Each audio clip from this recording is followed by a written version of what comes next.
Welcome one, welcome all, welcome everybody. It's finally time, the weekend you've all been waiting for. We're here at the playoffs, week one of the Midwest Esports Conference. As always, I'm your host, Audio, and joining me tonight, he needs no introduction, but I'll give him one anyway. It's the king of predictions himself, the clown prince of rhyme. It's my co-star, Nightstar. Yeah, I don't know about King of Predictions there. As Oh, anyone who's I see you out there on Twitter talking about the LPL, oh, flexing I that mean, big brain knowledge. We're talking about League of Legends in general, not just here in the MEC. That's easy. You write down Grandview University in every single box on the ballot, and you've got a 100% prediction rate.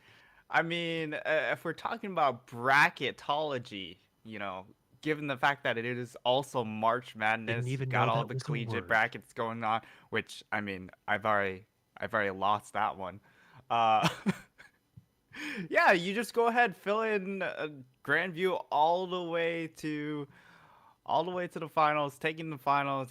That's pretty much the entire script that I may or may not have just leaked.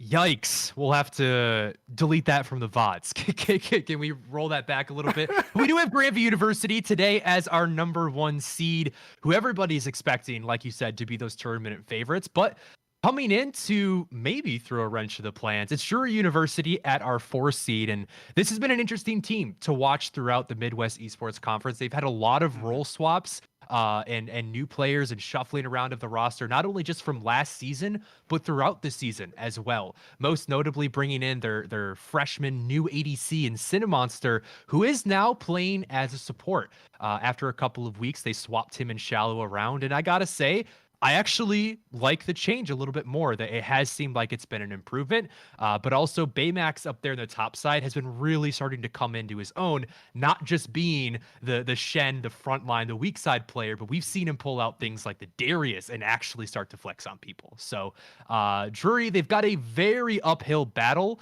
today, but who knows? Grandview have been known to drop a game or two here or there before. Yeah, and I think the memo or the MO for Drury this split was just the fact that okay, well, we've got all these moving parts, we're looking to develop them. Now this is kind of like the final test of that development here. The Uh, final exam. yeah, it's past midterms. We're into that final exam. It's time to show everyone what you've got, and it's definitely a very difficult exam here. But if they pass it, that's a massive boost, because then you're looking at graduating with a PhD at this point. The doctors on Summoner's Rift. Yeah. How do you even do homework for this exam though? Because let's say it's open notes, right? We'll be Hmm. generous. Let's go all the way back, week 2 of the MEC in the C-Law bracket where Grandview and Hmm. Drury did face off. And of course, we did see Cinemonster playing ADC at that time. And this is back before Baymax had started to bring out his carries. But game one, Grandview, very plain and simple. They played front to back team fight all around. You've seen the comp a million times. Hmm. Game two, switching it up a little bit, we got to see Oriana versus Poppy top and Camille versus Anivia in the mid lane with Hmm. Ivern in the jungle, which Grandview like never plays and doesn't fit their style. So this is a team that when they are feeling confident, they've just thrown random picks at the wall and it's stuck. They still have yet to drop a single game. So if I'm Drury and I'm trying to prep for this team, I almost don't even know what to do because I feel like we haven't seen Grandview yet be tested. And now that we've come to playoffs, I do expect them to leave the troll at the door. They're not going to be coming out with the crazy picks here today. I do expect it to be a fast and clean series from them. Hmm. At least that's what they're going to be hoping for. Yeah, I would expect them to at least take game number one extremely seriously. We'll see if they go play a little more loose in that second game. Perhaps go for some of these more interesting picks. But I mean, in the same vein, yes, game two was a little bit strange in the fact that they did go for an Ivern jungle, they went for a Camille mid, but holistically, the composition still made sense. Mhm. So as long as they, the bigger picture still works out, I think they should just kind of cruise through this series. And again, it's really up to Drury to create that curveball of a game, whether it's through the draft or just in playstyle. Maybe they go for something super aggressive, like a Jarvan, level 2 ganking, nonstop, just going from lane to lane, or Xin Zhao. Xin Zhao. Ooh. You said the secret words there, Nightstar. Xin Zhao. Will we get to see him today? I haven't seen him played yet, actually. Not even just like in solo queue, but in competitive either. I'm super interested to see how he shapes up in the current meta. If he has a quick enough speed to keep up with the Udyrs and the Turbo Chem tank abusers, or if the damage is just going to be nuts with those new AP ratios. But we'll have to wait and see. There's a lot of option for these teams on the most recent patch here, as there were a couple of changes across multiple roles, specifically those mid lane itemizations. We'll talk about those more when we get into the draft, but I definitely think that there's a couple of ways that Drury could surprise Grandview in some smart drafting if they want, and we've seen that from them before. They've taken chances, most often up there in the top side, where again, Baymax has started to really come into his own and be the carry that the team needs. And we've seen them already experiment with his matchups a couple of times, really pulling out unique picks to try to get him an edge. Yeah, and I think as perhaps one of the more long-standing members and more senior members on this squad, I think we do look for Baymax to be the one to set the tone, especially since he is the shot caller. And as a shot caller IGL, your job is a lot easier if you're able to call the game when you're ahead or at least even. So if they're able to do that, that I think is great. Well, great news let's for them get going into the draft for game number 1. We'll wait no longer, as we already see the bans completed here. Drury University is going to be on the blue side. Grandview had side selection for this game, and they chose the red. And Drury, they're going to waste no time in showing their hand. They just locked in that Orianna. Now, remember, just as we were talking about, this was the game 2 pick for Baymax. It was the Orianna in the top lane. And okay, we were wrong. Grandview's not going to take this seriously. They just picked it. It's out. First pick, first rotation. Well, I love it. I don't know about taking it seriously, because this pick is really terrifying. Because he plays very similarly to the Jarvan, but he just brings probably double the damage. And if you're able to utilize the Karma with the Xin Zhao, you can really just run over the map very, very quickly. But again, Xin Zhao is all about building up those early leads, because as the game moves forward, he is going to get outscaled by those chem tank abusers, because he isn't durable. He doesn't have the extra HP or the resistances on top. He's basically becomes an assassin jungler. He has to get rid of one of those carries, because other than that, he doesn't do much.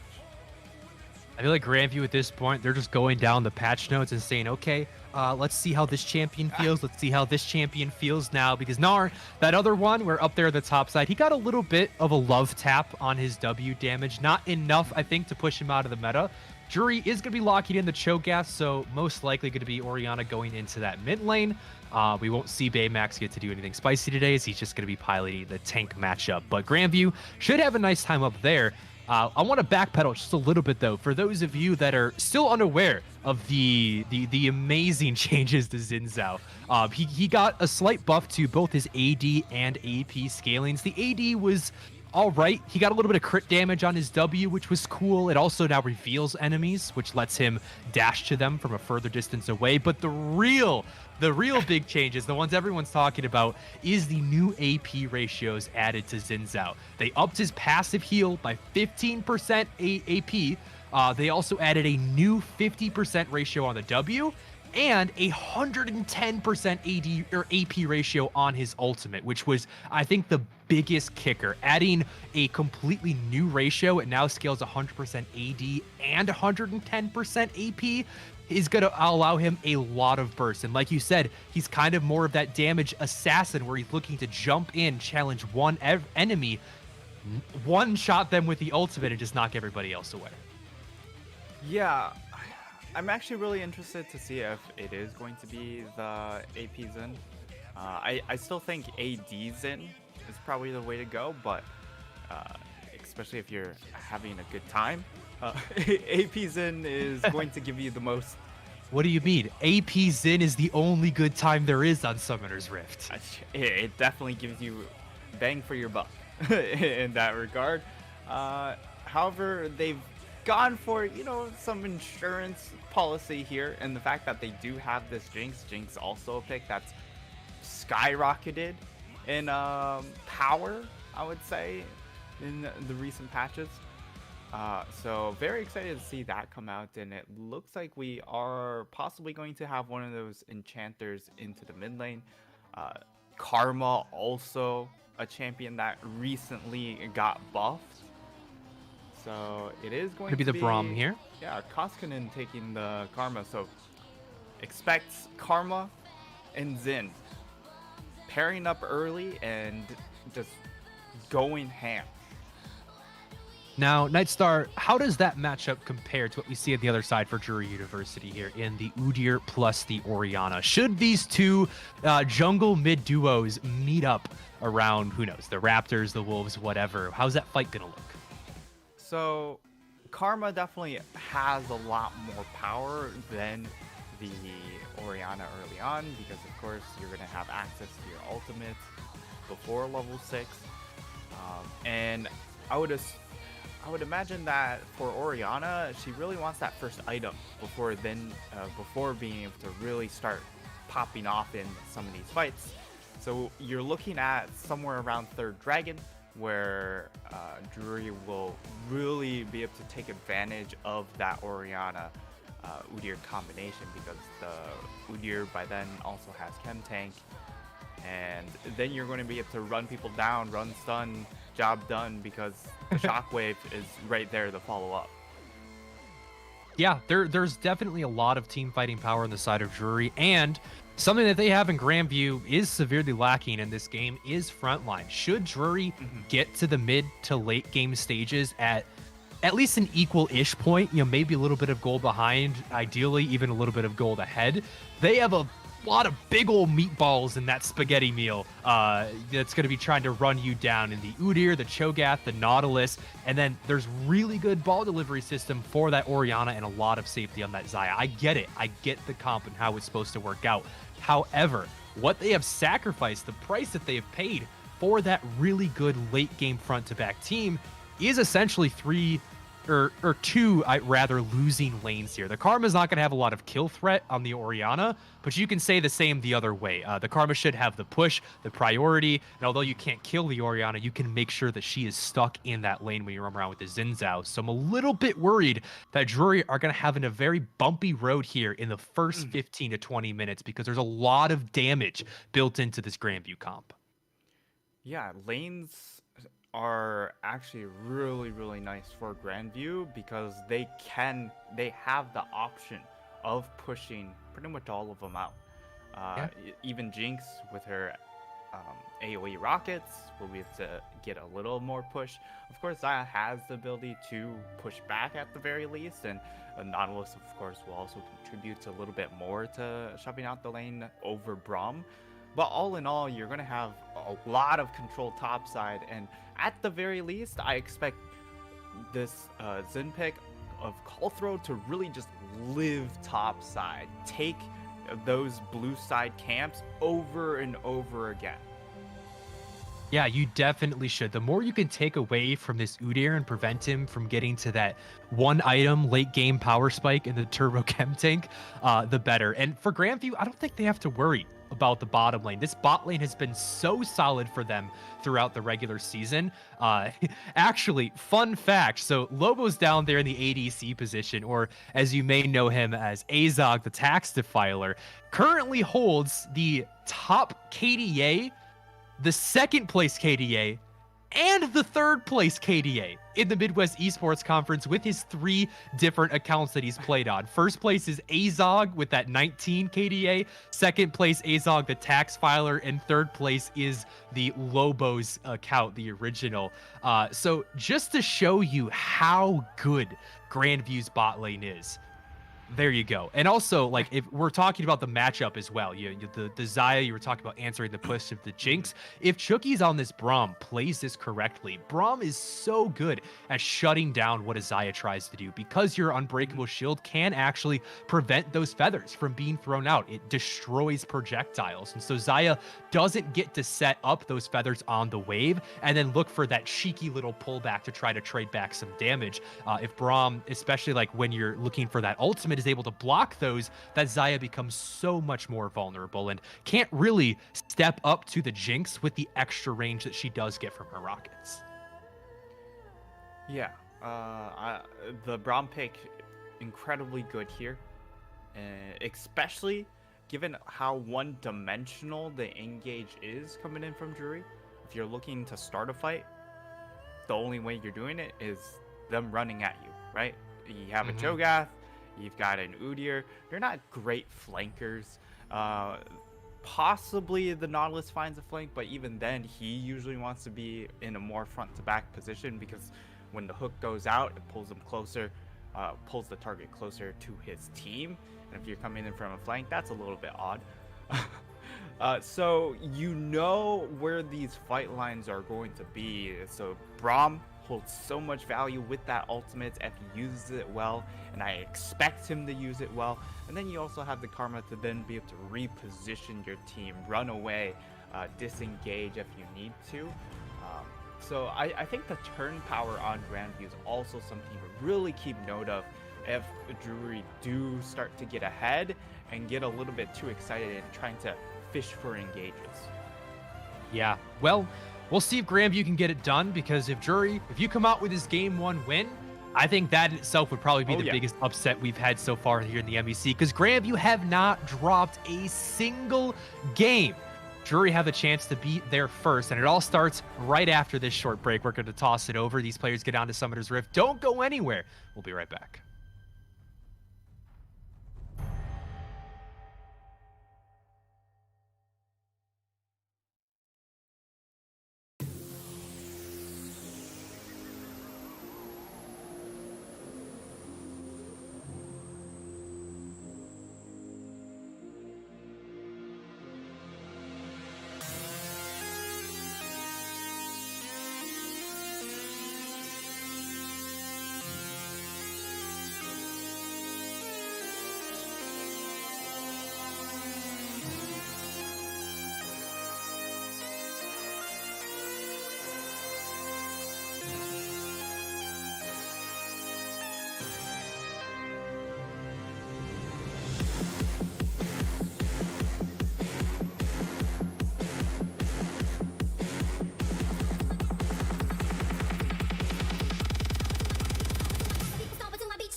Welcome back, everybody. And I know it's hard, but you're gonna have to put the LCS on your second monitor because we're here into game number 1 of week 1 of playoffs here at the Midwest Esports Conference. And we all know that if you're looking for top tier League of Legends, it starts right here in the MEC.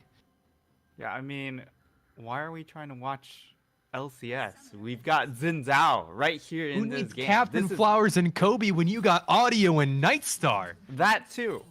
Like, And I guarantee you TSM is not going to play AP Zinzao. Colthrow will. yeah.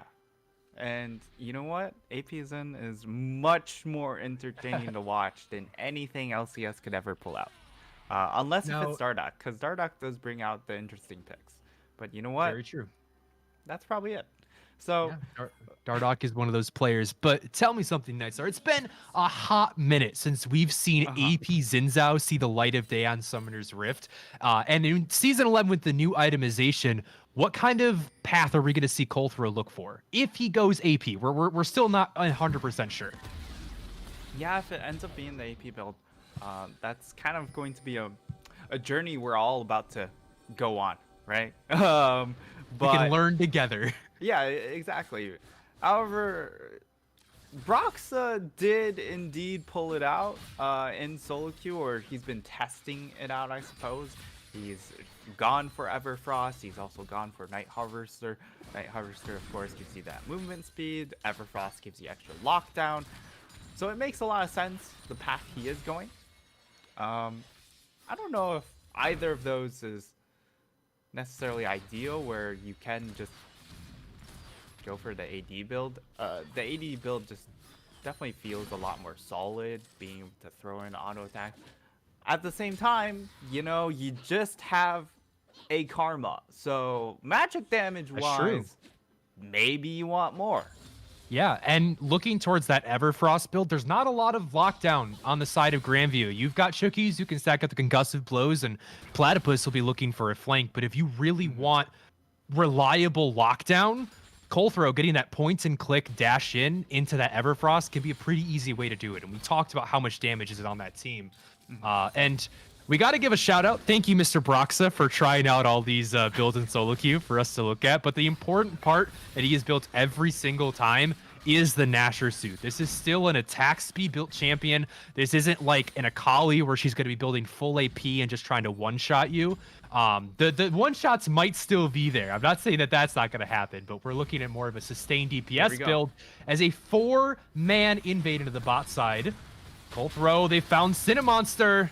The young support is going to be knocked up. 1-8 auto attack will take him down, and there's the first blood. But it's Colthrow that pays the price as the teleport is channeled in. Oathkurik grabs a kill back for themselves. Jury trading 1-for-1 with Grandview. Yeah, actually really nice that they forced the teleport this early on at 3.5 minutes. That means Koskinen, he's going to be able to go ahead, recall, and he's going to pretty much always own the buy timing, because he'll be able to just go ahead, teleport straight back into lane, or make some sort of play in that bot side. Yeah, Tsundere is it looks like he's desperately trying to shove this wave right now. But look at that pushing power from Karma. 2 Qs into those caster minions and the entire wave's gone. It's insane. And not to mention Tsundere, he's also out of mana. That's why he wants that reset, of course. And Koskinen just denying it. So no, they've caught him trying to push in. And like you said, no mana, nowhere to go. It's going to be forced back. And now this lane is disastrous for Tsundere. Not only is he not gotten his back, but now he's stuck in lane without flash, without mana. And Colthrow is going to be able to use that to double scuttle over Oathkurik. Yeah, and I mean, Udyr's supposed to be the king of double scuttle here because of his skirmish power, but, you know, there's only so much skirmish power that one Udyr can have when he has to contest a Karma and a Xin. So, also another one of the small changes that helped Xin out was the fact that Gromp did get buffed up, allowing him to just kind of camp around.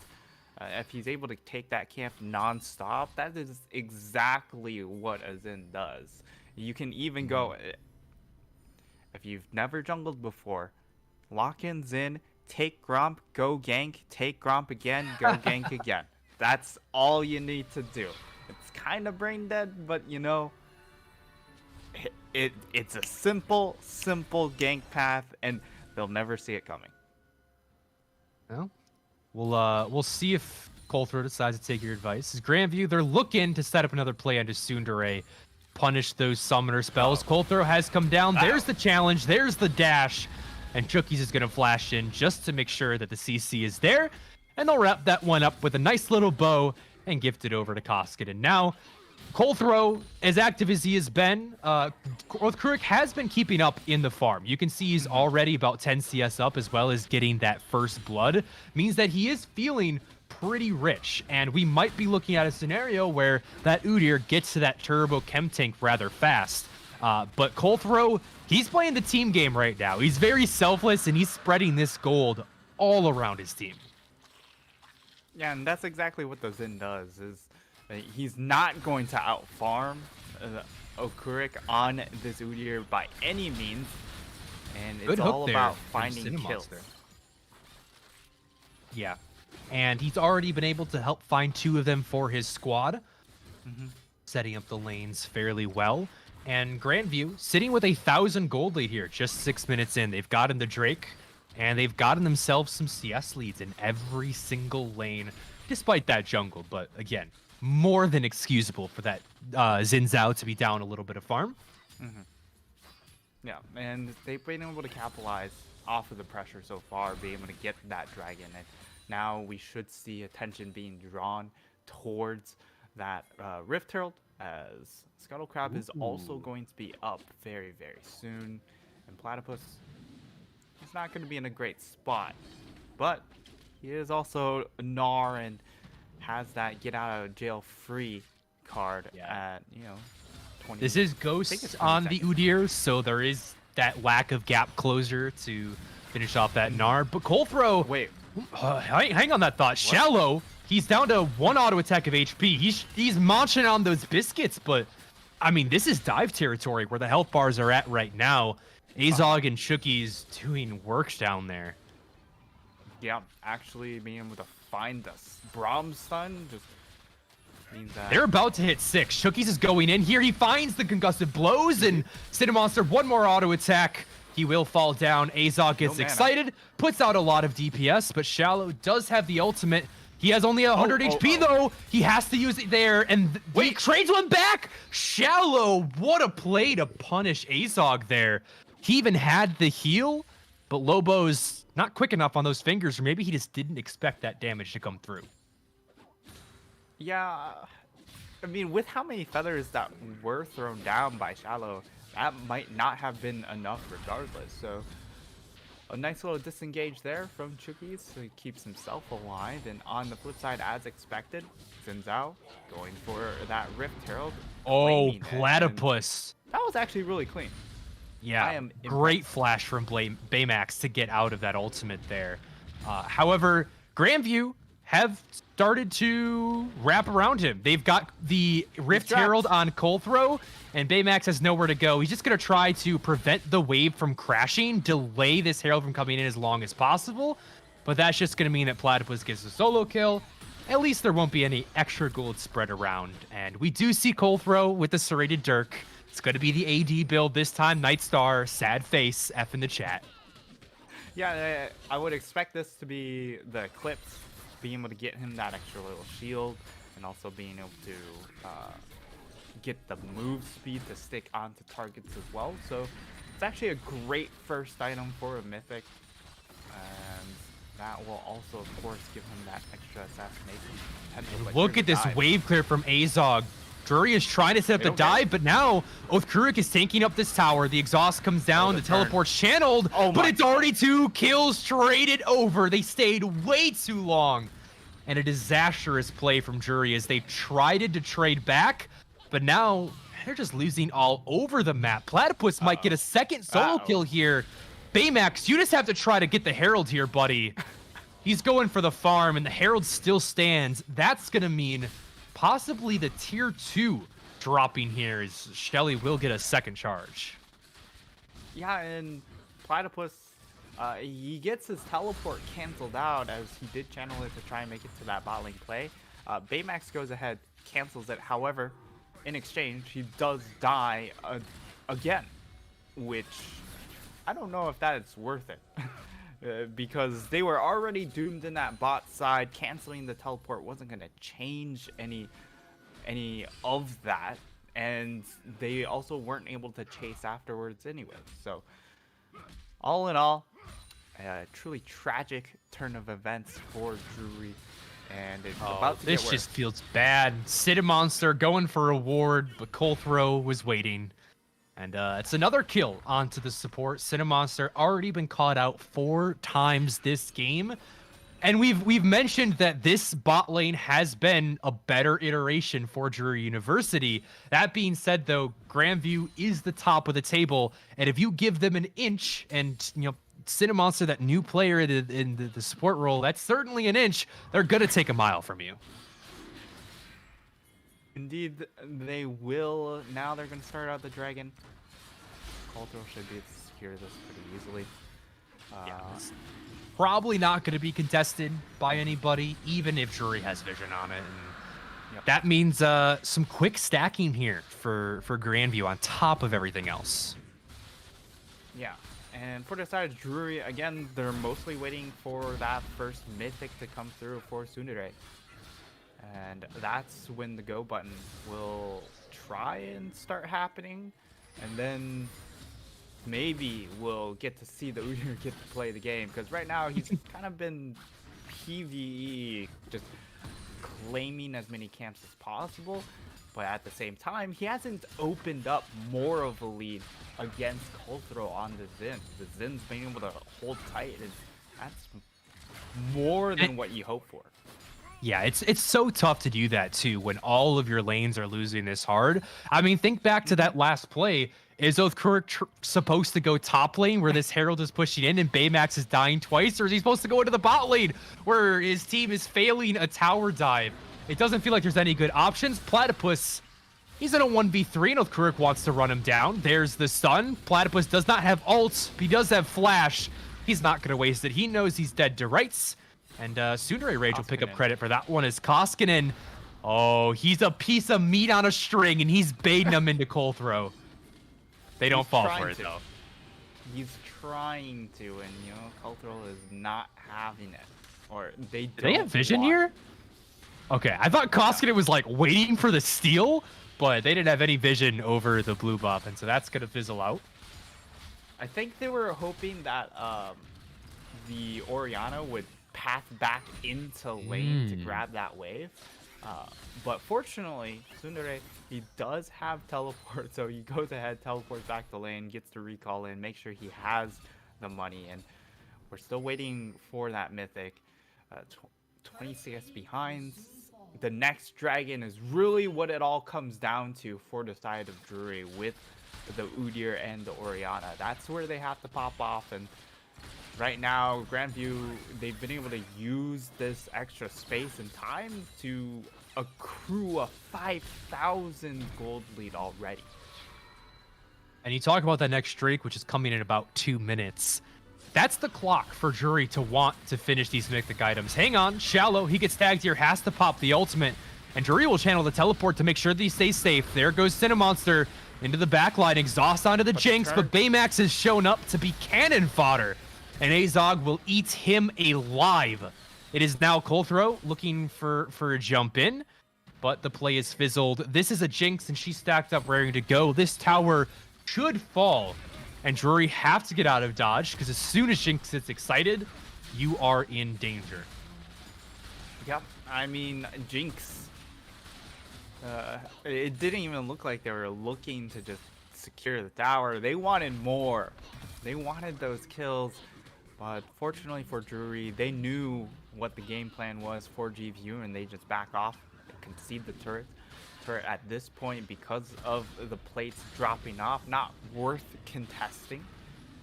And now we're going to see that mythic completed. So Luden's now coming online for Tsundere Rage.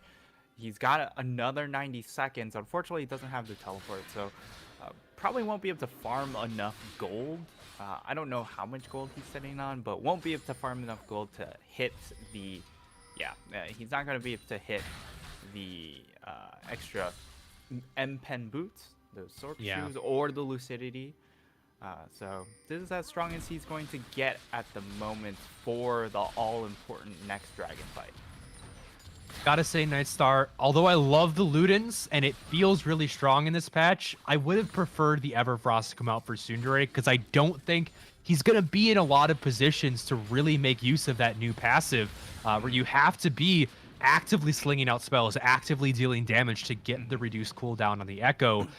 More so, he's going to be spending a lot of this game kiting backwards from players like Platypus and Colthrow and Shookies, and the Everfrost could have gone a long way to helping him out, maybe with a little bit less damage, but that dragon coming up here in about 30 seconds, and 3 mythics thankfully completed for the side of Jury.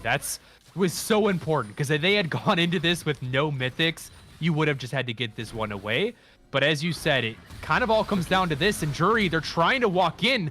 Koskinen's already taken half of the ADC's health bar. And Grandview, they're fighting them over the honey fruit. They haven't even got into the entrance of the pit yet. They haven't even come close to seeing the dragon pit, and already they just have to back off. But all right, I like this from Jury. They know they probably can't win the dragon fight, so they're trying to attack the other side of the map. Stun on the Platypus, but he does get the Stride Breaker slow. He's stacking up that Mega. Can he 1v2? He's already found one. That is a ridiculous amount of damage coming out from Platypus. He might be able to find the second monster roaming over, but can the damage come through? There's the second kill, and with Tsundere, that finally will go through. But it's a 2-for-1 while Grandview get the dragon. They get your mid lane turrets. They're going to push it. They're going to send Koskinen into the bot lane to prep that wave and probably transition down there as well.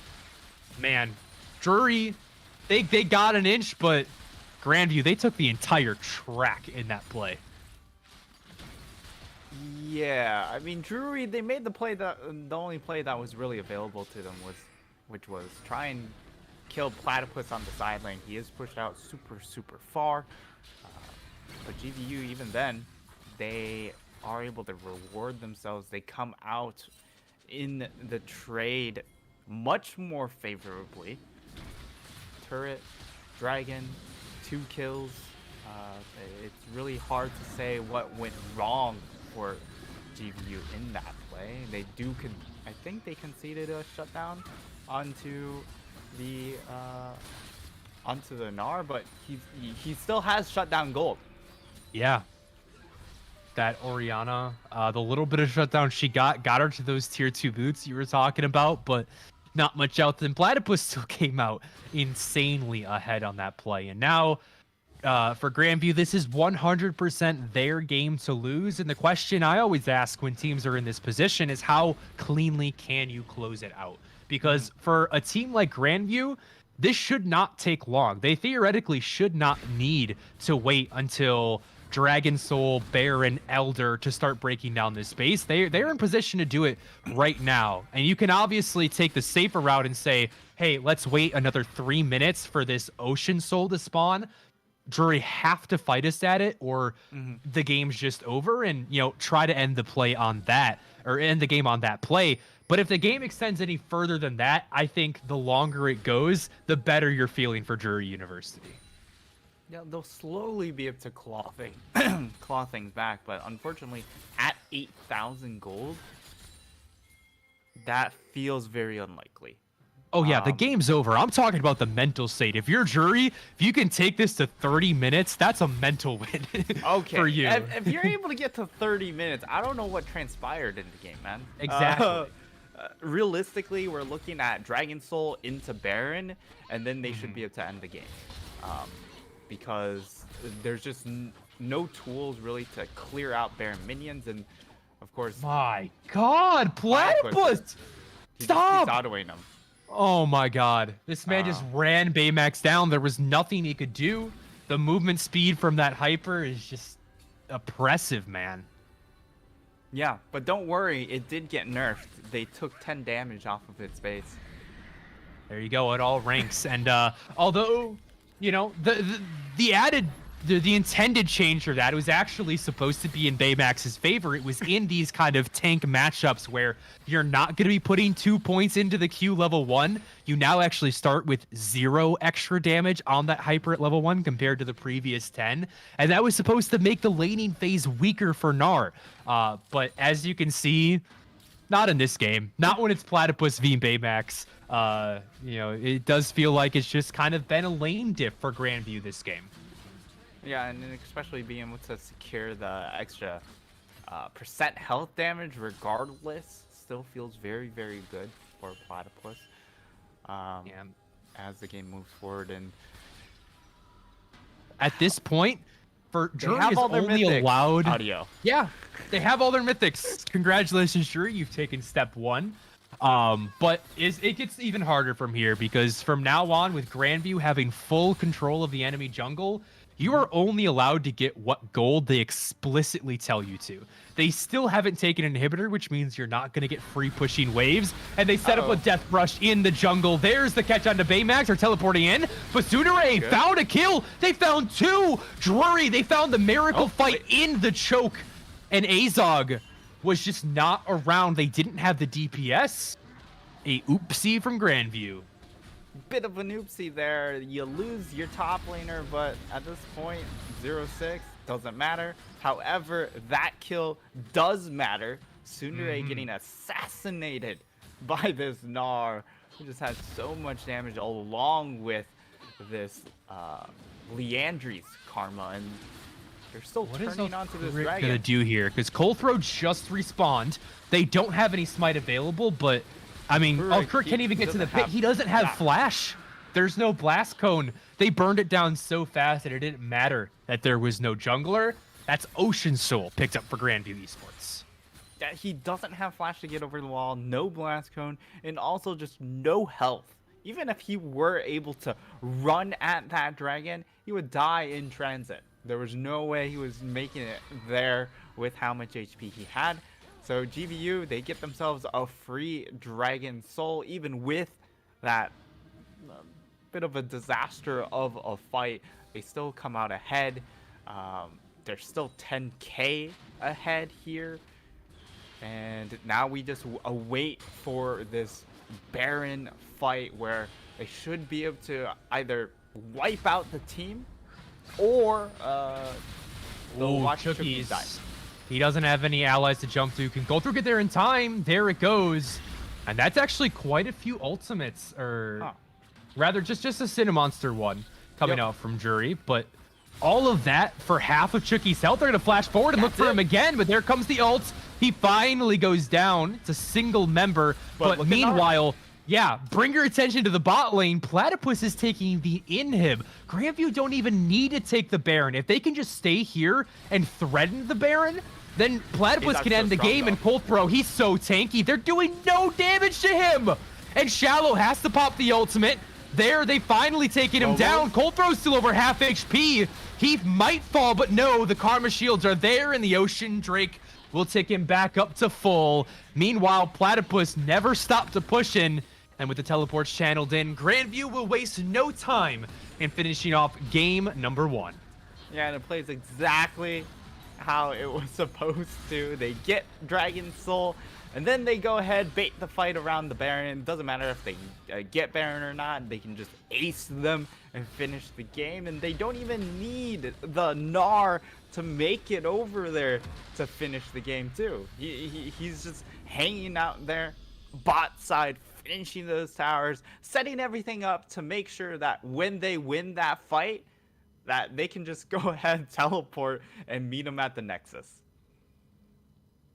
Yeah, absolute clinical display there from Grandview University. From minute 1, they had control, and really the only play that I can find fault with was that one death brush in the jungle right before that final dragon, where they gave over a kill to Sundere, but they even came out ahead on that play. Their worst fight of the game. They still got the Drake. They still got trade kills, and they still ended the game very shortly after. So Yeah, there's not much more to say for Grandview University. They're 24 minutes and 11 seconds, I guess, is the time to beat because it doesn't seem like Jury is going to be offering much of a Mhm. challenge here in game two. Where hopefully they're able to pull out something incredible and maybe throw Grandview off guard. But any last thoughts on that match before we toss it to a break, Night Star? No? All right. I agree. I concur. I couldn't have said it better myself. We will be tossing it over to a short break. Joining us on the other side, it's going to be Grandview and Drury. Could be the last game of the series. We'll have to wait and see. Don't go anywhere, guys. We'll be right back.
Welcome back, everybody.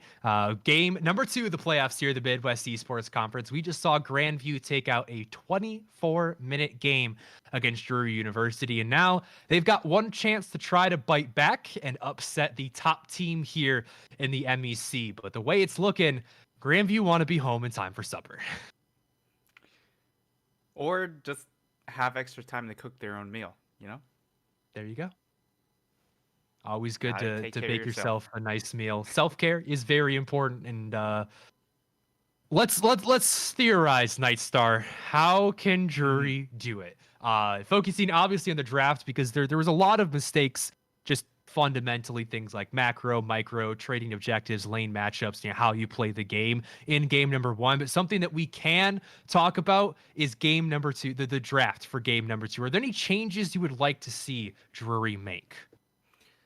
I'd like for them to perhaps get some lane priority in some of these lanes because Yeah.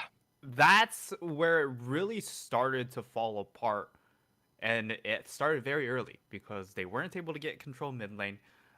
Top lane was an absolute disaster in the fact that they never had anyone that could compete against the Gnar.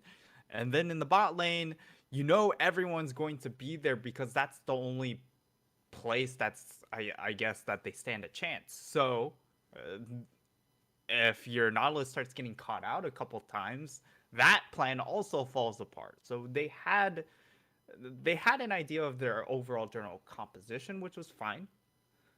They just didn't have a way to get to the point where they were actually strong. Yeah, and it's a mentality that I actually see a lot when we see teams in a very mismatched series where they're coming in as the clear underdogs. They can have this tendency to just say, okay, you know what, guys, let's play the safest things possible. Let's Go get for a scale. Xayah in the bot lane. Let's get a bunch of really beefy front lines. And yeah, let's just go for scaling. And let's see if we can absorb the pressure that this enemy team is going to put on you. But the problem with that mindset is when you're going up against a team better than you and you're just allowing them to have an advantage over you for free just through the draft phase, you're significantly diminishing your chances at winning that game. And you are putting yourself in a position where you always have to outplay because of the draft that you've made.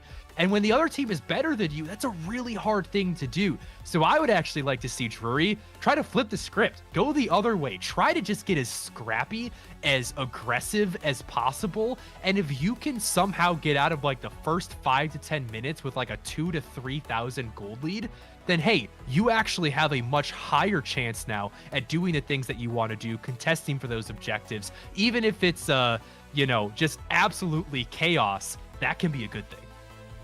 Yeah, and I think part of the scaling mentality comes from a couple years back, right, where you didn't have to contest for that third dragon and possibly just lose the game off of it. Now, if you're looking to hard scale, you're looking for that third dragon fight, you only have one shot. That's your only shot into the game. Because if you lose that, then they're on to Soul Point. They grab that one, and then the game's pretty much over. Unless if you just roll luck of the draw, and hopefully they don't have, maybe they have a full tank composition and they roll Infernal Dragon. Then I guess you buy yourself a little bit of time. But even then, it's a rough time. Yeah, I mean, there's been a lot of changes to League of Legends over the last couple of years that have deliberately made the game faster. And I like what you said. In past metas, it was okay. Back when Ardent Sensor was everywhere, you could just pick scaling and you knew that your ADCs had enough time to get to those 5-6 items most of the games you played. But now, with how important and how strong objectives are, if you go for that scaling style and you say, okay, we're going to lose the first 2 Drakes, no problem, we'll scale and fight later, you've now pigeonholed yourself, if you lose that third Drake, into guaranteed fighting around 20 minutes. And that's just far too early for a late game scaling team to be fighting. So even if you are trying to go for the later games, you have to still have some sort of priority so that you can take one of the first 3 Drakes. If you want to scale, I definitely think you need one of the first 3 Drakes, as long as the Drakes are being taken like as soon as they come up. If the first Drake doesn't get taken until 20 minutes in, then like, yeah, it doesn't matter. But if you are just forced to fight before 25 or 30 minutes, it becomes impossible if a team has an advantage over you. So we'll see what Jury is able to do, as we're already halfway through this draft phase here for game number 2. Grandview is swapped over to that blue side, and already we see a couple of better laning champions coming out for Jury. They've got the Gnar for themselves this time alongside that Hecarim, but Grandview have gone back to the Karma Xin Zhao, and they've thrown a Pantheon in the mix. The Pantheon pick definitely very interesting, and that there is a lot of multi-lane flex available on this Grandview composition, or at least draft so far. And we also talked about perhaps in game 2 they throw a bunch of curveballs just because they can. Now, if you think in that mentality, we could see maybe a Xin Zhao top, maybe a Jungle Pantheon. So there's a lot of ways they can go about it. to make things really, really spicy this time around, and we do see Poppy locked in, which would mean we're seeing Poppy support, or we're gonna have an off-meta mid lane. Yeah, a little bit interesting. I mean, the Poppy works nice when you see what Grandview already have for themselves, right? The Pantheon, the Xin Zhao, you have a hard counter to those diving champions if you just sit on top of your carries and you press W when they look to go in. But we keep talking about those lane matchups, and Poppy's one of those champions that wants to scale. She wants gold to get tanky. And if Drury do not draft themselves something pretty aggressive, the Gnar is a good start, but we're looking for a hard winning lane here, either mid or top. And Gnar is kind of winning, but if that Poppy does go into the mid lane already, you're looking at 2 lanes where Grandview can kind of have whatever they want. Yeah, Gnar going top lane, depending on the matchup. They were hovering Irelia, which for Grandview would have been a massive win, as Irelia just absolutely smashes Gnar. Gnar just cannot deal with Irelia's kill pressure. However, if they don't want to go for Irelia, they can still throw the Karma into the top lane. They can throw the Pantheon into the top lane, and then you can neutralize or generate kill threat, because with the Pantheon Xin Zhao, there's just no way for this Gnar pick to really escape. And I like this pivot here. They lock in a Swain. They leave a couple of options open, but most likely I would say they're looking for a kill lane in this bot side. Yeah, and Grandview, it looks like they recognize that. They're going to lock in the Ezreal, make sure that there's less of a chance for this bot lane to just get blown wide open. And I'm interested to see what the final pick will be here for Drury. They have red side, so they've had the counter pick option. If that Poppy does go into support like we're theorizing, they get the counter pick in the mid lane. But there's obviously a lot of other things to compare with that Swain. The Ezreal Yuumi, though, if it's locked in, Nightstar, how are you supposed to kill this? This is just rude. Grandview, don't do this to them. That's just mean, man. Not only is it Ezreal Yuumi, you also have Carva. Yuumi Xin Zhao, Yuumi Pantheon. Yeah, exactly. Oh my god. Actually, if Yuumi is stuck onto Pantheon ults, does the Yuumi come along for the ride? I would assume so. The Pantheon ult is not like a teleport or anything like that. It's not a recall. Or rather, it's not a summoner spell. It's an ability, right. And I can't really think of many abilities, if any, that dismount the Yuumi. So, yeah, that'll be an interesting one. Drury, though, they lock in the Lucian here for themselves. That's probably a Poppy support, and we're probably looking at Lucian mid here. If I had to guess. If I was a betting man. Yeah. They can still throw it into the bot lane if they really want. Into the Karma. I almost want to just throw the Swain there, but Swain definitely has a lot more kill pressure with the Poppy in that bot side. Yeah. The only worry I have about throwing Lucian into the bot lane is it's going up against the Ezreal Yuumi, and with Lucian being the strongest early game champ on Drury, they want the best matchup possible. And it's a lot more feasible for Lucian to get a CS advantage or turret plates or solo kills or just any gold in general in the very short mid lane against the Karma, who doesn't have a lot of safety, than it is in the longer bot lane against an Ezreal Yuumi, who is downright impossible to kill. So if Drury want to go for this chaotic style that we're, kind of asking them to, I think the Lucian into the mid lane is their best matchup. But like you said, there's a couple of different options, and I can see merits to different lane matchups. Yeah, and the counterpoint to that would be for Lucian mid, what you want is lane priority. And Koskinen on this Karma. Remember game 1? I mean, he just presses RQ and the wave's gone. You don't get more wave priority than that before level 6. So the Karma has a great ability to neutralize this Lucian. And Lucian also one of those picks that when Ezreal was super meta way back then, Lucian was the pick because your dash, much shorter cooldown than that Ezreal dash. And also given the fact that Yuumi has, of course, been nerfed numerous times, this early game isn't as fearsome for the Lucian. So Lucian, if he's able, this is probably a lane he gets priority and he gets kill threat.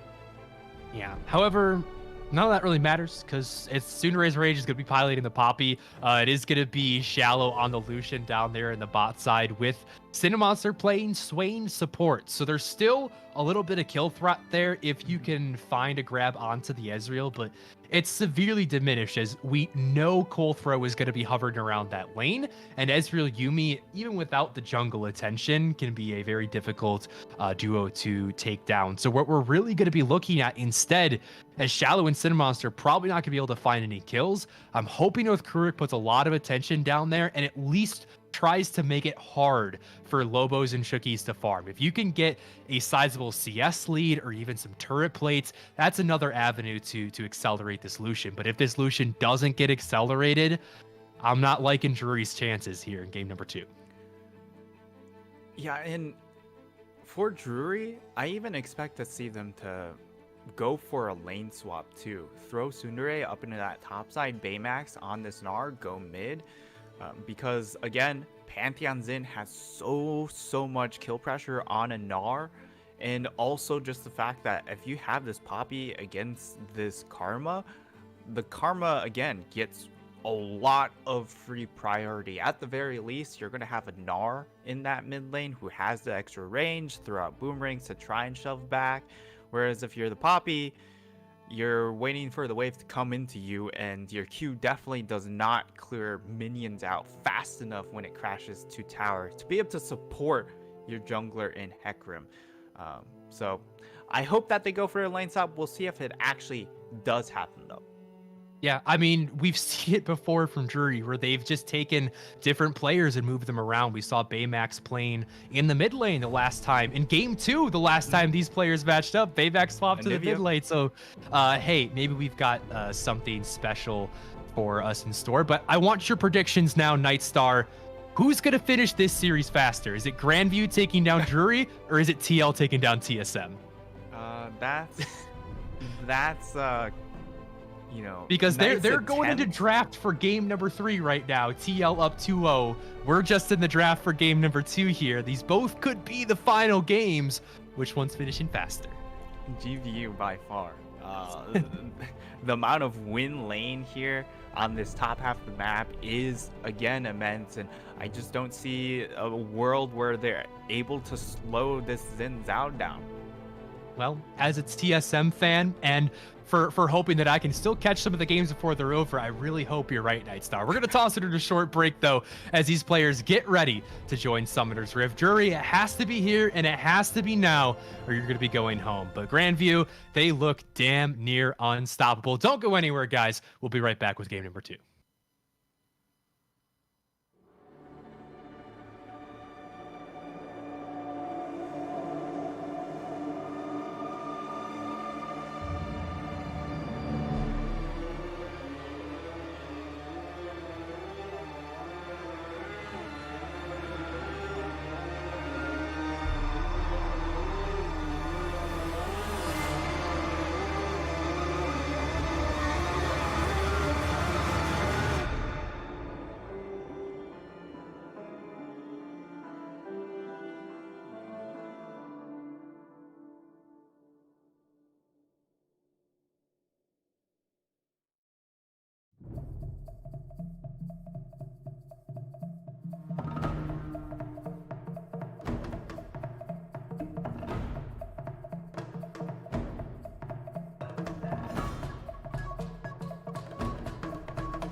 And we're back. Did you miss us? Because I sure missed you, Twitch chat. It was a long break away, but we've now been reunited here on Summoner's Rift with Grandview University and Drury University. In game number 2 here of the playoff best of 3. Now, Drury, we've called it a couple times now. This has to be a scrappy game. I don't think you're ever going to win in a standard game of League of Legends against Grandview. So screw this line of scrimmage crap. I want to see a 5-man invade. Try to make something happen. Yeah, 5-man invade would have been nice to see. I mean, they've got a half decent level 1. If Cinemonster can, land one of those pulls, he's got the electrocute. You've got a Lucian. Like there's a possibility here, but they're not going to go for it. Nothing's. You also have triple ignite and another electrocute on this Poppy. Juicy. So yeah, it's gonna be electrocute Poppy audio. I don't know if he's ever gonna find usage in this mid lane, but if he manages to get out of this lane, true. Maybe we'll Poppy, see the value. One of those champions that, like, in my mind, should be up there with Ornn as the tank, bruiser, assassin, mage, just multi-class champion, because she can build full resistances and still have a ridiculous amount of burst if she can pin you against the wall. So I don't necessarily hate the electrocute. But yeah, it's going to be rough in this mid lane as Koskinen will be a tough nut to crack. And already with that comment, he's going to be putting down some damage. That electrocute is essentially going to offer no lane pressure whatsoever. No joy. I'd be surprised if he procced it a single time. Absolutely no joy here. And I mean, I like the fact that they went for a different pick in that mid lane to try and change up the look, but the execution wasn't quite there. The Poppy, I don't think is the answer, but perhaps it means that they win 2v2s if Tsundere Rage is there, because again, they've got double ignite when it comes to this mid jungle duel.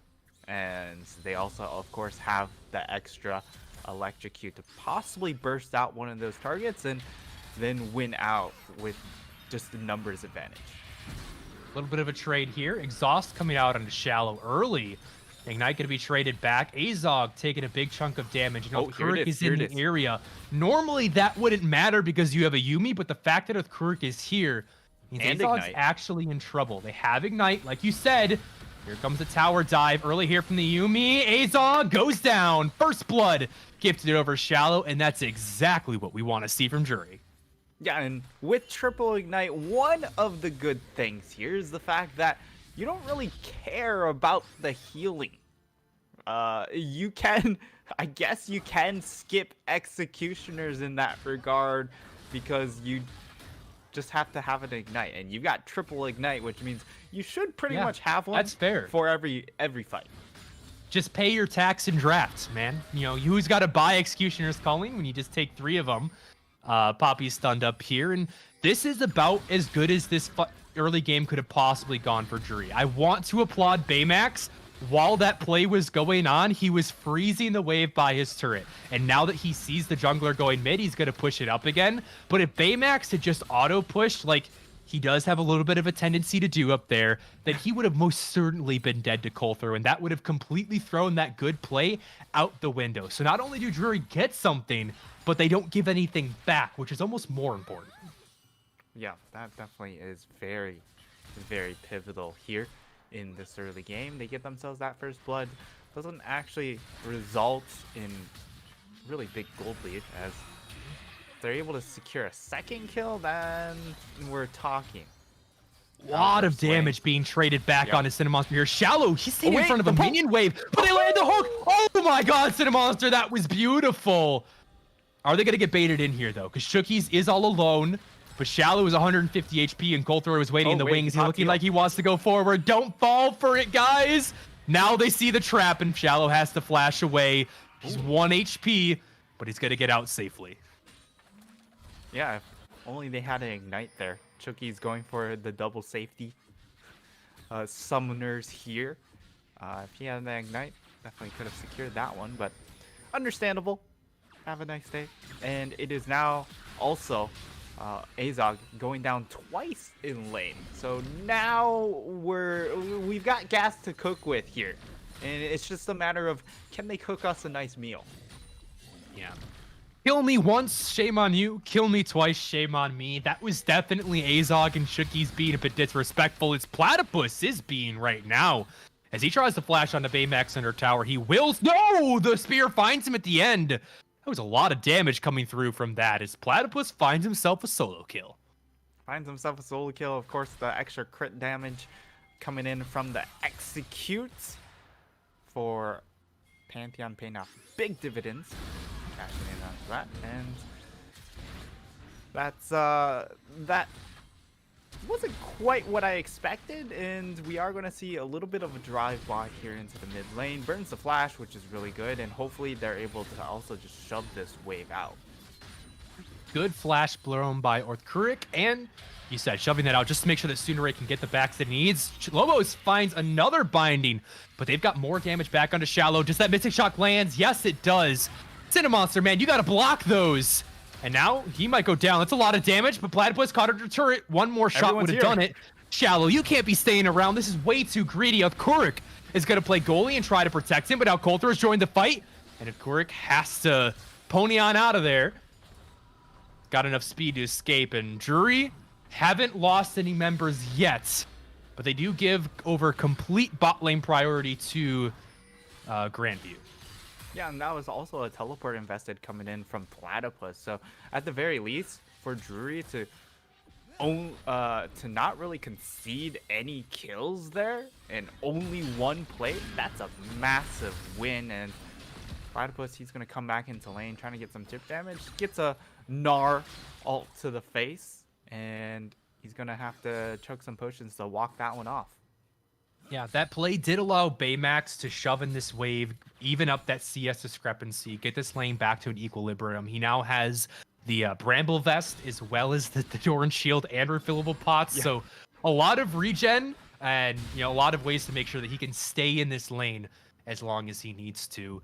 Grandview have surprisingly not been able to really find any advantages early on. I want to keep applauding Drury for this game state that they have set up for themselves, because it's exactly what their composition needs. Exactly what the composition needs, and they have to keep it up. The next play is going for this bot lane dragon.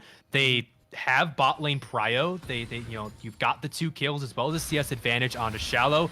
Went for the immediate tier 2 boots upgrade, which I think is a bitter underutilization of that gold. You could be close to a mythic at this point, but they're still gonna have a lot of combat power, and they're not gonna go for the Drake though. Instead, Oathkurik is gonna come all the way up here to top side, and I don't think Platypus expects him to be here, but Grandview is going to channel the teleport, and that play is going to fizzle out as Koskinen walks into the top lane. They stun him up, and Oathkurik has nowhere left to go. Platypus will pick up that kill.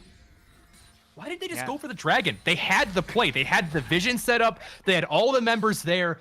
Azog was stuck under tower farming, but Drury decided to go all the way cross-map to their weak side, and that just baffles me. I imagine it was a bit of a call there to try and help out the top laner. Of course, if you get that kill, you have the teleport to then help out bot lane right afterwards. You can, I guess, set up for Dragon right then. But it all goes sideways. Baymax has been doing so fine in this lane. We were just talking about how he evened it up and how he has all this sustain. Now, Oathkurik is given a kill over to Platypus, and that lane isn't so easy for him anymore. And Grandview have been able to walk into this bot jungle and get priority for themselves. They're not going to start up the dragon just yet, as a lot of Jury have just shown their presence around there. But they can start pulling this dance, and now Platypus, he has a lot more time to do things like this. He finds himself another solo kill.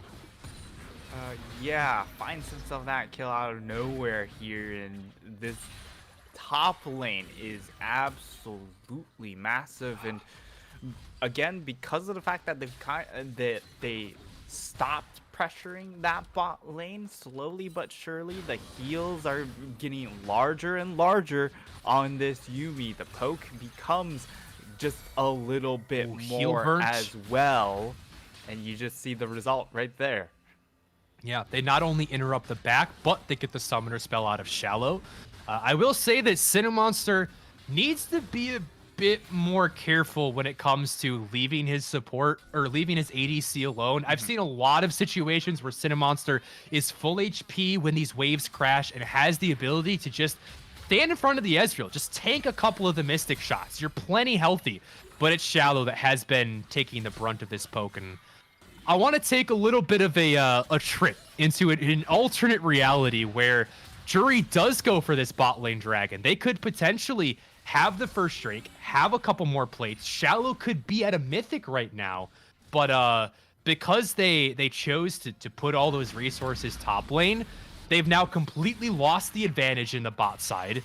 Shallow is, hold that thought, they're looking for a 1v3. Lobos finds a quick kill to start it off, and he Arcane shifts out to safety. That flash as well. 3 summoners to keep him safe, but they still get the kill, a man down.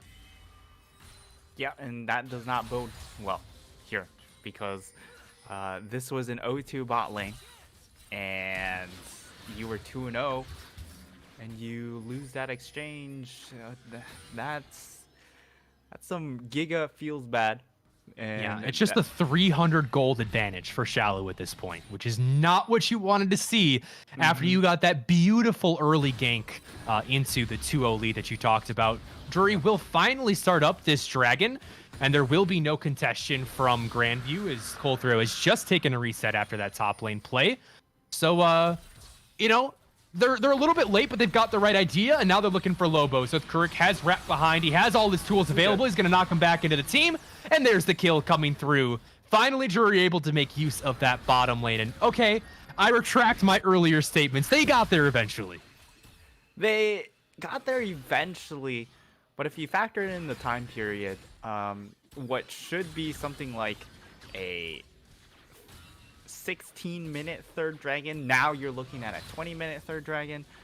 That does mean GVU, they'll get extra time to build up and accrue gold here, and the top side is still doing incredibly well.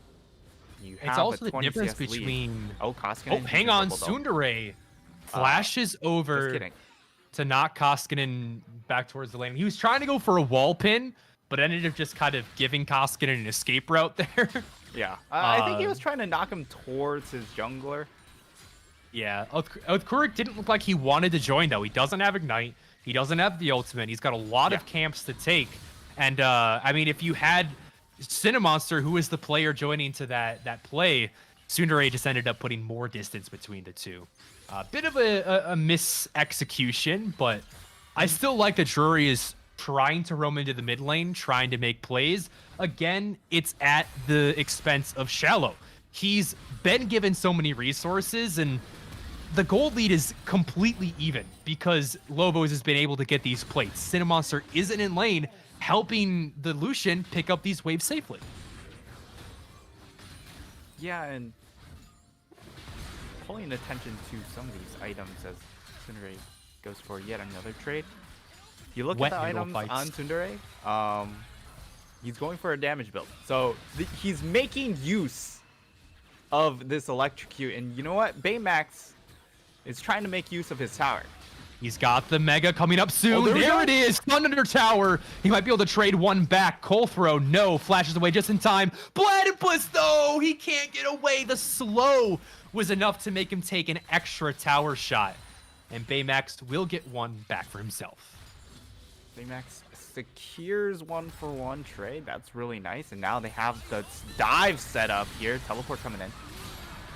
Teleport to dissuade the play, but they've locked up Cinemonster under tower. He's gone golden, but he's got nowhere else to go. Koskinen flashed forward to try to get that stun onto the jungler. Doesn't quite find it. It will be a single kill for Grandview. Meanwhile, they've dropped the Herald in the top lane, cracked that tower, and Shirley will get the charge onto the tier 2 as well. Of Kurik, Koskinen smelled blood in the water. He wasn't willing to let his prey go. He eventually finds Kurik on a greedy back. Yeah, strange back location there, and now the collapse comes in onto Tsundere. Ooh, he this man is that just one. all over the map right now, from bot lane to mid.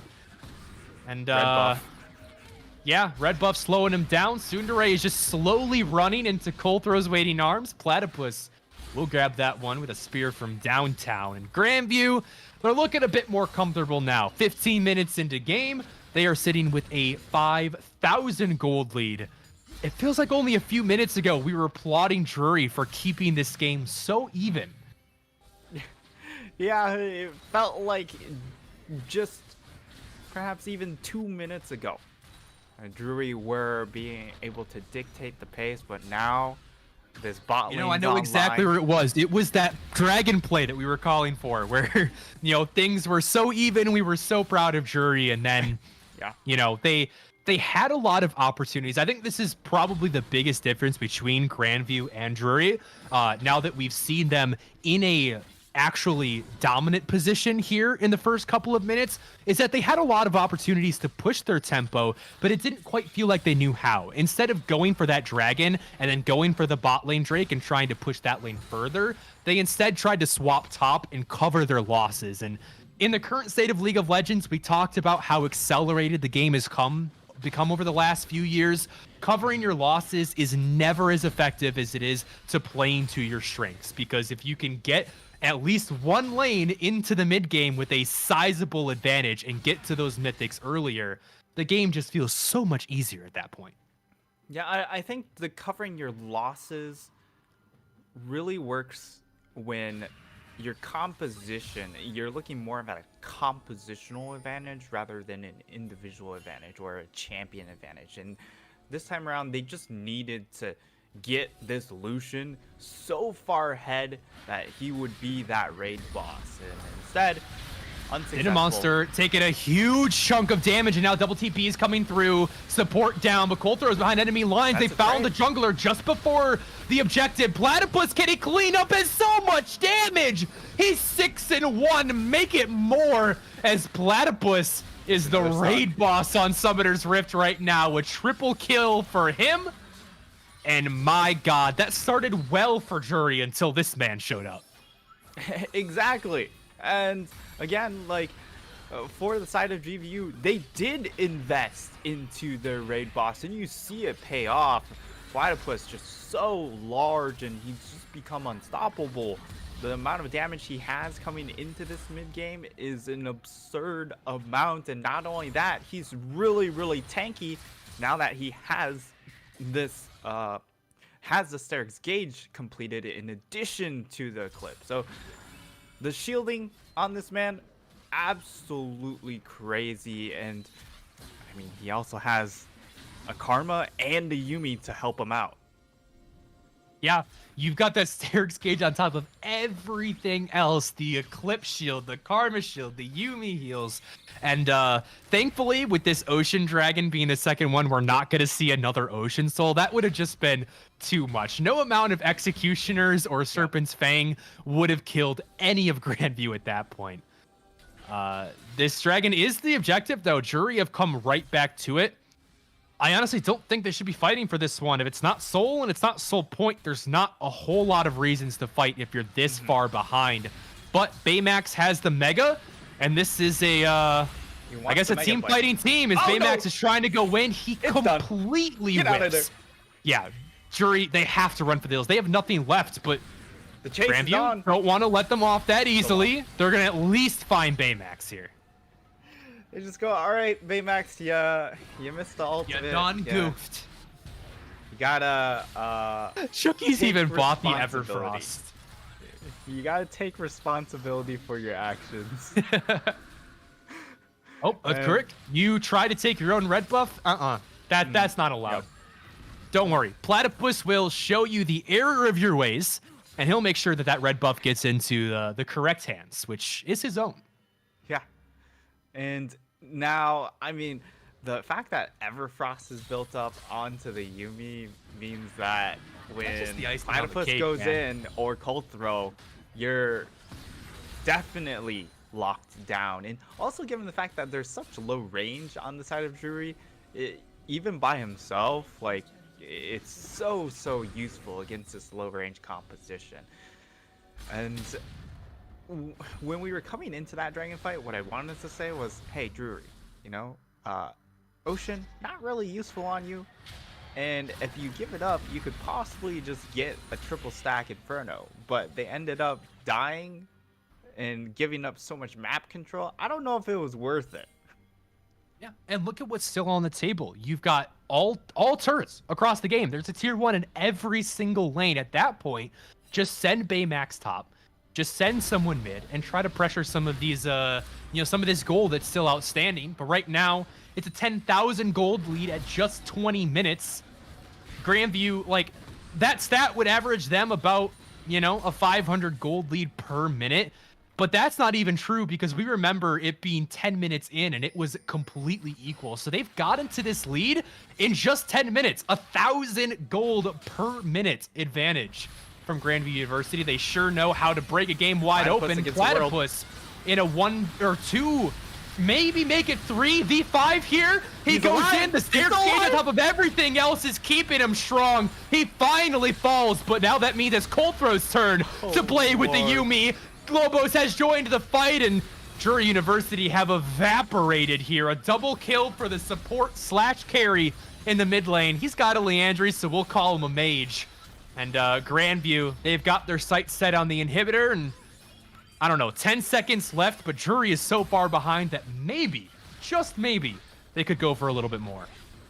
Yeah, I think they're going to stick around, claim this inhib tower, and at 22 minutes in the game, at this bot lane inhib, that's actually very, very meaningful, being able to knock that one down, because that's opposite side of that Baron buff. They should be able to now set things up for that Baron play, and Baymax, he's locked into this bot lane until the Baron play happens, and even then, if he teleports, they back off from the side of GVU, and then you don't have a teleport to then respawn to this cross-map play again. Yeah. Now, everyone knows that the best teams don't try to beat their opponents, they try to beat themselves. And in game number 1, Grandview University finished off the match in 24 minutes and 11 seconds. We are now getting close to that 23-minute mark. Grandview, if you want to beat your own record, here's how you do it. Platypus, beef it down to bot lane right now. The other 4 members burn down this Baron. That means Platypus has a Baroned up super minion wave walking into the base, and the rest of the team can end it there. But they're just gonna fight for the dragon here and now. They're gonna try to take the members off the map. Double kill already for Platypus, and who am I trying to tell Grandview University how to win a game of League of Legends? They're gonna do it any damn way they please. They drop no members and get 3 for themselves, and there you go. It's the final call. They want to get it in. Quick, faster, guys. Platypus, he's got Yuumi on top of him, and there's your answer. She did come along for the ride. Tsundere Rage, the last remaining member, he'll be ever frosted up and taken down. Nexus turrets falling. A minute left on the clock. Grandview, don't waste any time. Don't play with your food. All right, they got plenty of time here, Nightstar. Beating themselves here is the accomplishment, because beating Jury University was just too easy. Lobos goes golden. Come on, guys, hit the Nexus. 20 seconds, guys. Come on. I think the minions will finish it off before. Yeah. It's fine. The 6th man of Grandview University coming in clutch to beat the time trial. Congratulations, Grandview. You're moving on to the finals. Surprised Pikachu face. Yeah, I mean, coming into this matchup, we knew it was going to be a difficult battle for the side of Drury, and unfortunately, everything just kind of played out exactly as expected for Drury. So if you're a Drury fan, you'll at least be able to see them play in the 3rd, 4th place match, but it's kind of the end of their 1st place dreams. And for Grandview, I gotta say, they do it faster next series?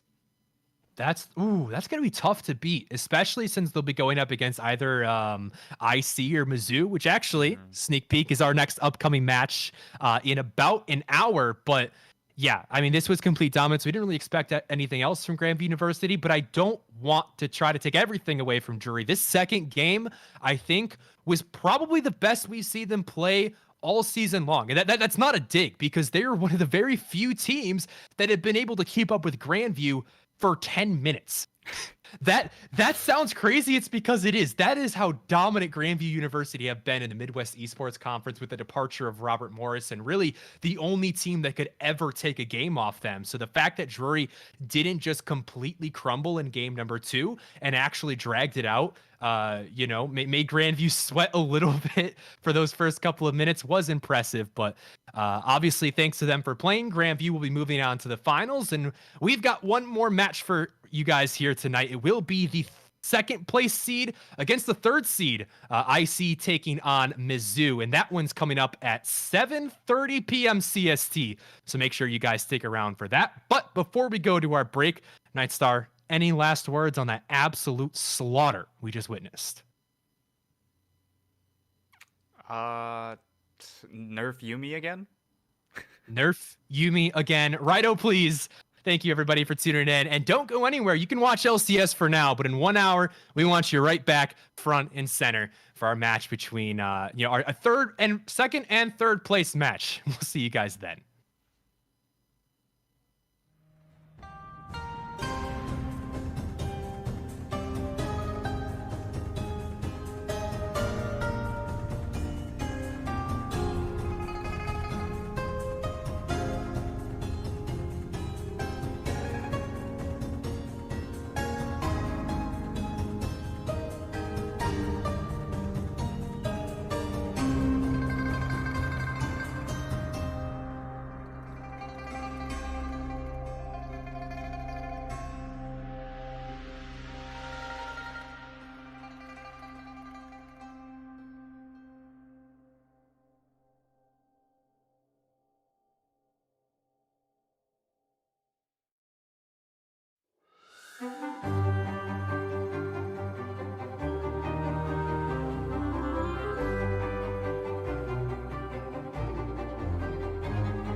強く強く輝いて消えた流れ星ほら命が燃える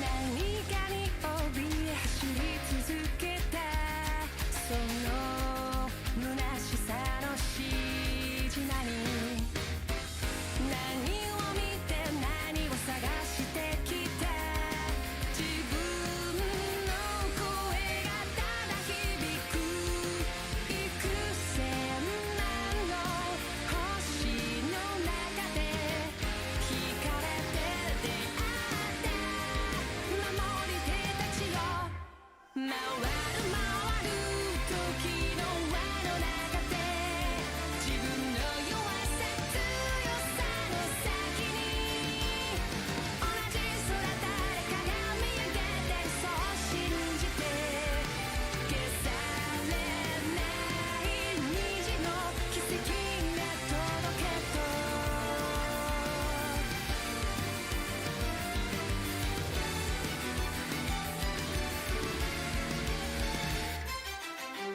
冷たい指で涙拭ったあの君はもう帰れない水平線目指して飛び立つ自分の願いを抱いて幾千万の星に呼ばれ交わりすれ違う守り手たちよ回る回る時に抗って未来を願ってもいいですか儚さから目をそらしたぐり寄せる道の兆しの向こうかける希望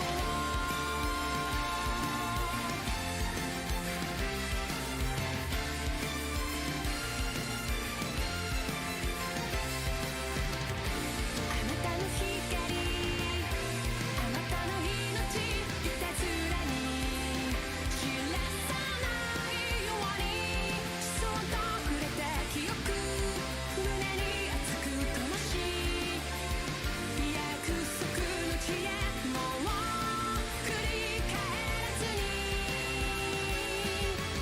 恋願う歌は空高く世界に銀河に広がってく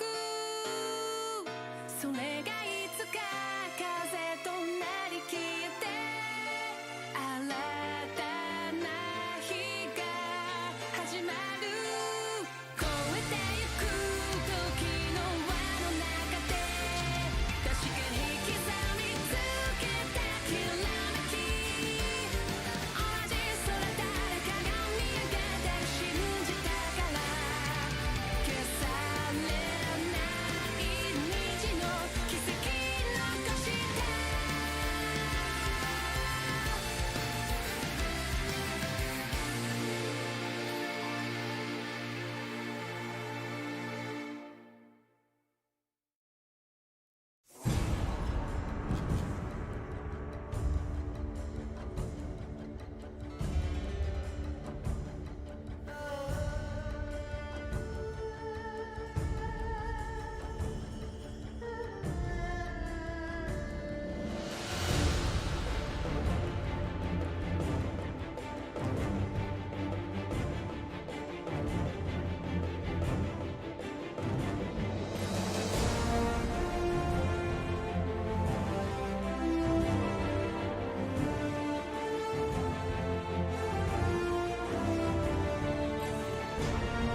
We'll hold our heads up high and beat the drum to what we love.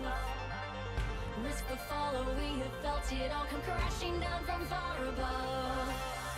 Stars are rising, countless worlds colliding, only one will take it all.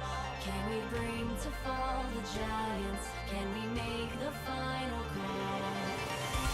We are the ones to ignite the darkened skies, the champions of the world that we defy. A soul ray of the few who rise up high, and we all fight at the last light.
peace, restore our gloria to live forever.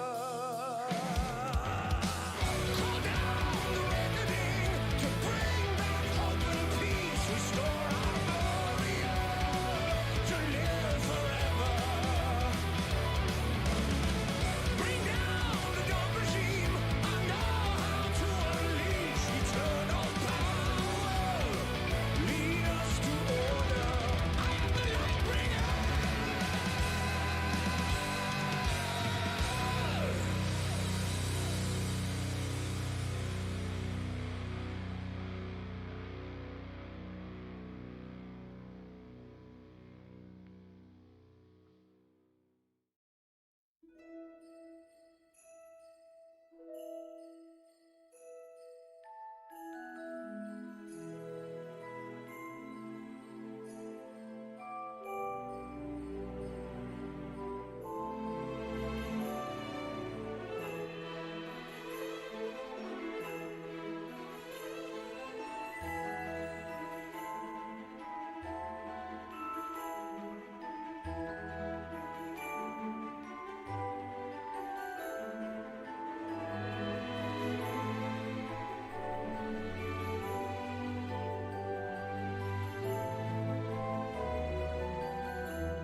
Welcome back, everybody, to the first week of playoffs here at the Midwest Esports Conference. I'm your host, Audio, and joining me is my good old buddy Nightstar here on the caster desk. And following a incredibly short series from Grandview University, everybody's refreshed or recharged after that longer than usual break, and we're ready to go for our next series as Mizzou is going to be taking on Illinois College, our second and third seed teams going at it.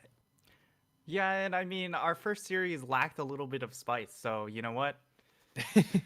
Hit up the kitchen, then hopefully we've got something nice cooked up for you for this second series. Nightstar ready to write us the recipe for success here. And what does it look like? Let's start with Illinois College, because this is a team that I think a lot of people eyeball as the one to beat Grandview, if anybody's going to do it at all. And you know, they've been showing their star through Prankuru, but am so curious as to how this team is going to play in playoffs, because bringing in Kingme and Cold Cottage Qual in the bot lane, I think is really taking this team to another level. They still can play through Prankuru, and they do very often, but Kingme offers another very serious threat now in the bottom lane.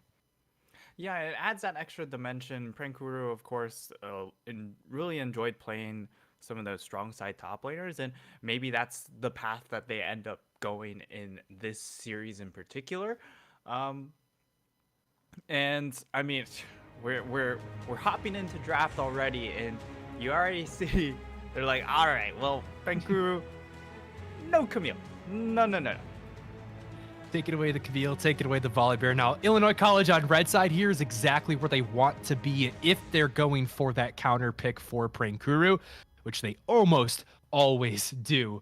Mizzou also banning away the Seraphine. I'm a little bit disappointed. It's something I've been watching throughout the season as to how many teams are actually willing to pick up Seraphine. Illinois College is one of them, but Mizzou, unfortunately, is not. Every time they've been on blue side, they have banned this champ away. And if any of you are watching the LCS right now, Seraphine's still a pretty strong champ. Still pretty relevant in the current meta. So Mizzou, though, not ready to bring that one out. And we'll see what their first pick ends up being, as Tristana is the final band away from IC. Yeah, that's going to be a final ban, taking that very big mainstay in bot lane champion at the moment. And for Mizzou, they go ahead and lock themselves in the Kai'Sa. Kai'Sa, I still am pretty negative on her, just because of the fact that it feels a little bit outdated. There are a lot more other picks that you can go for, like the Tristana, even though it has been banned out. But then you also look at things like Jinx, or not necessarily the Xayah, as Kai'Sa probably does Xayah things a little bit better, but namely looking at Jinx or Sivir, some of these more hyper carry focused champs that are starting to really come online a lot faster. Yeah, I'll have to agree to disagree with you there, Nightstar. I'm a personal fan of Kai'Sa. I think she offers just so much to the game right now. She's useful in every single situation. You want to sit back, farm, have a late game hyperscaling ADC, fine. Go Kraken Slayer, go Runaan's Hurricane, go IE, go full crit. You want a little bit more AP in your build because you've been an assassin mid lane? Cool, you can go Gale Force Collector into like a Nashor's Tooth and a Zanya's and have a little bit more burst damage. She has a lot of safety and self-peel with her ultimate and E. She can go aggressive she wants with the ultimate, and especially she works really well with a lot of the top tier supports right now, Rel being one of them, and Mizzou is going to pick that up. That is a strong bottom lane for Mizzou. Yeah, and I mean, you do bring up a couple of nice points about the Kai'Sa in that she is able to peel for herself. I don't think the AP argument is as strong at That's the moment. more solo queue. Because no one seems to be like, well, you know, technically I can build magic damage and wind back time. I mean, it's really baffling that players just don't opt for it. And I mean, for the side of Illinois College, they've responded to the Rel with the Leona, and I really actually love the Nivea pick, because you look at this composition from Illinois College, it's pretty linear. Leona, Skarner, they're going to come at you in one direction. You're going to see them come at you in that direction, and you throw a wall, they've got no counterplay there. Yeah. and we'll see what else IC picks up. They've gotten a couple of core pieces of their draft, a couple of engage options. I like the Skarner, especially in these lower tiers of play. Anything you can do to take gold away from the opponents is always a good thing, and that Skarner tax can be kind of oppressive. A lot of teams just straight up don't want to buy it, or they don't really know when they're supposed to buy it. And I see here they're going to pick up Ezreal as their second round pick. This speaks to me that they're going for Prankuru. This is an all Prankuru game, as is usual. They've got a lot of tools to support them. A super safe bot lane ADC that KingMe has shown a high level of proficiency on. All that's left to do is see what Mizzou is going to pick in that top lane, because it's going to have to be blind. It's going to have to be blind, and they're also going to have to deal with the early aggression that's going to come out from Elise, as Elise is going to be the lock-in for Flippy the Coin. And I mean, it lives up to his name, right? He's going to be tossing the coin quite a few times, and if it lands heads 7 out of 10 times, you're looking at Mizzou possibly just steamrolling this game. And what better way to really augment that Elise pick than to lock in a Darius? We're going to see Darius here, and it should be absolute fireworks in this top lane, unless if Prankuru really disappoints us. And it's very possible because, I mean, there's a karma. Yeah, Okay, not a could lot of just play damage karma. so far on the side of IC.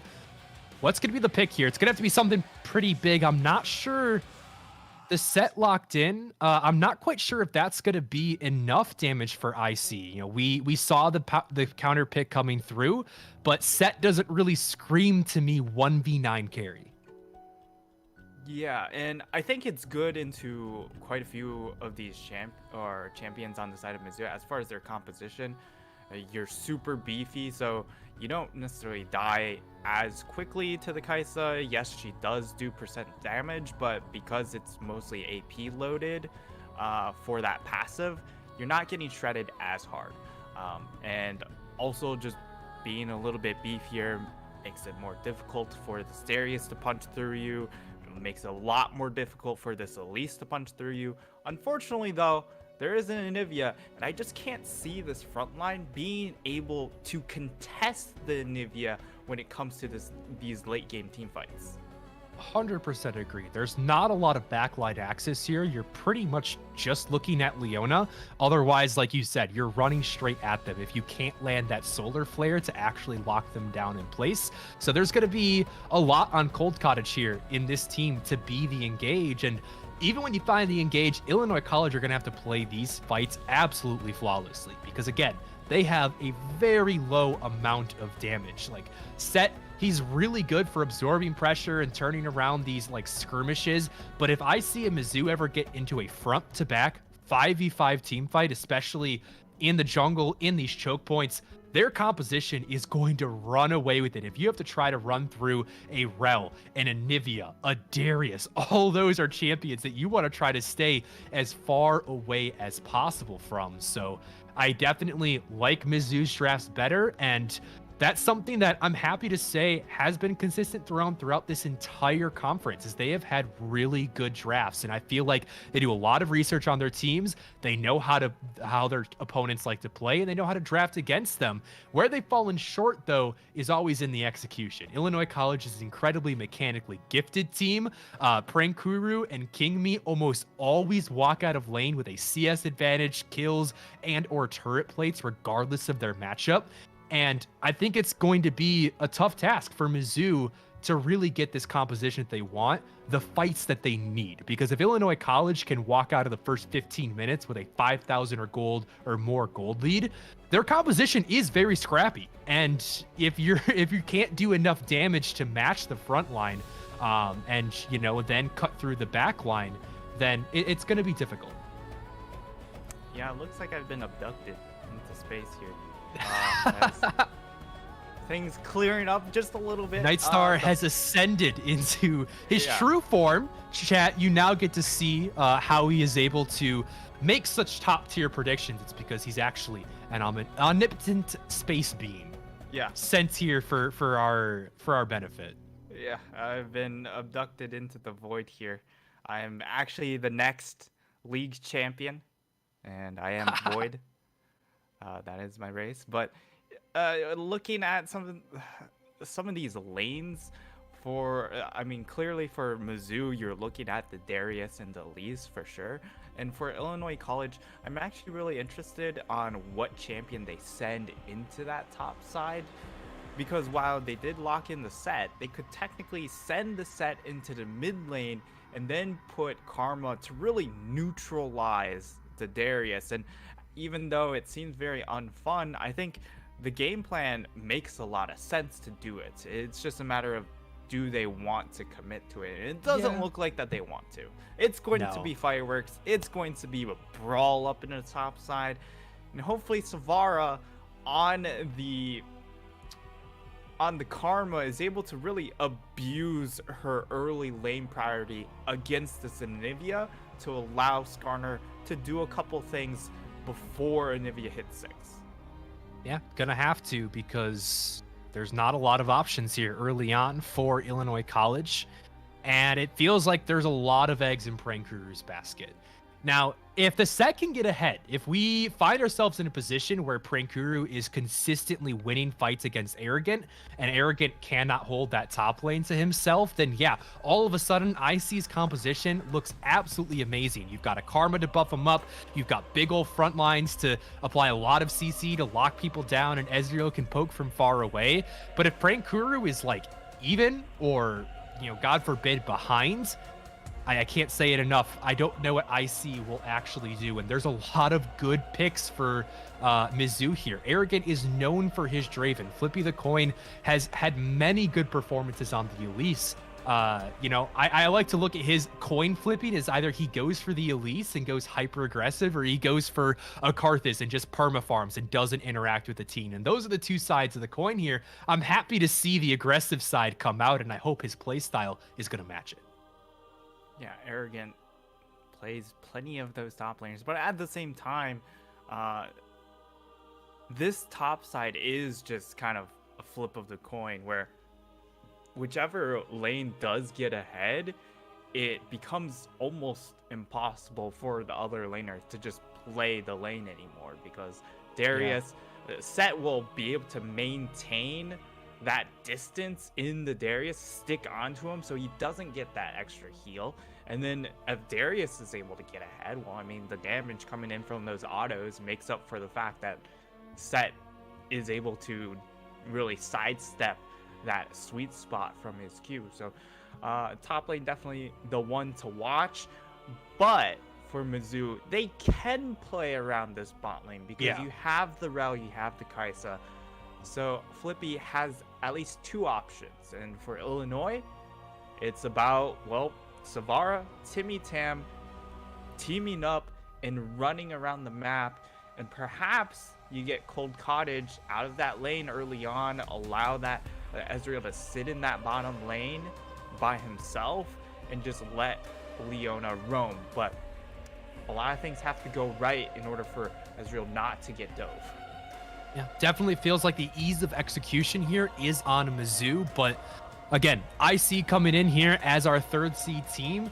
They are the team that people, you know, have their eyes on to try to challenge Grandview. And if they can pull out a win here when we're a little bit questionable on their compositions, we feel like they didn't get everything that they could have, well, then that'd be a great confidence booster, not only for the rest of the series, but going into a final match against Grandview.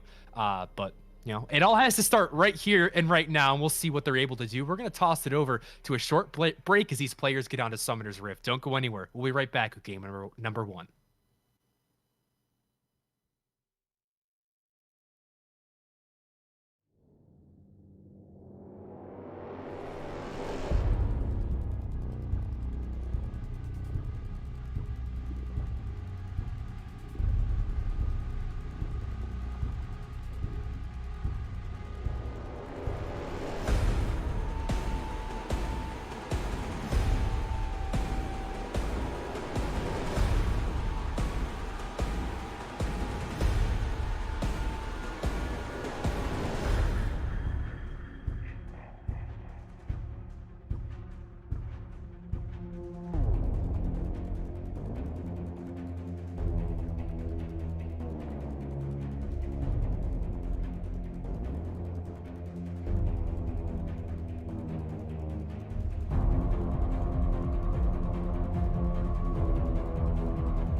And we're back on Summoner's Rift. Thank you for joining us in this wonderful adventure, ladies and gentlemen, into the playoffs of the Midwest Esports Conference. I'll be your in-house pilot for this adventure, my co-pilot Nightstar here. And if you look out on your left, you're going to see a boring-ass 5-man stack from Mizzou. And if you look out on your right, you're going to see another boring-ass 5-man stack coming out from Illinois College. So buckle up, everybody, and put those visor on. It's going to be a boring level 1.